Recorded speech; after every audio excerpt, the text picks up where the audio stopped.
Ang bango. Sarap. Season kasi ng mangga. For today's video, kakain kami ng mangga.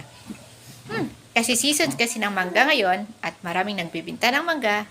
So, mango time. Ang mangga kasi is maraming mga vitamins, minerals, and antioxidants na it has been associated with many health benefits including sa mga potential anti-cancer effects as well as our improved immunity and digestive and eye health. So, best of all, masarap pa siya and madali siyang masama sa ating diet. Pwede natin gawing smoothies and other dishes.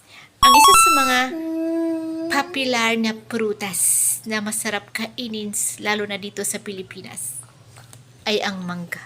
Nakakatulong kasi ito sa puso at nakapagpalakas ng ating immune system. So, nakakaganda pa siya ng balat at nakakaalis ng constipation o hirap dumume.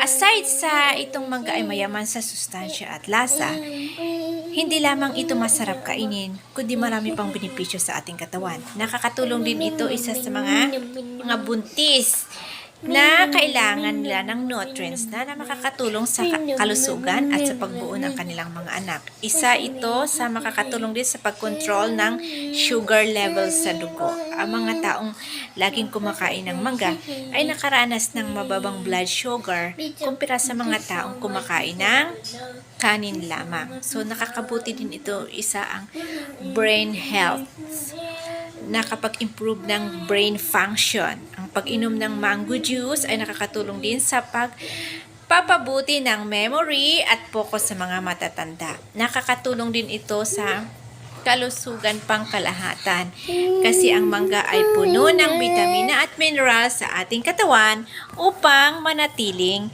malusog at maiwasan ang iba't ibang karamdaman. So, ito lamang ang aming isi-share na mga healthy tips sa pagkain ng mangga.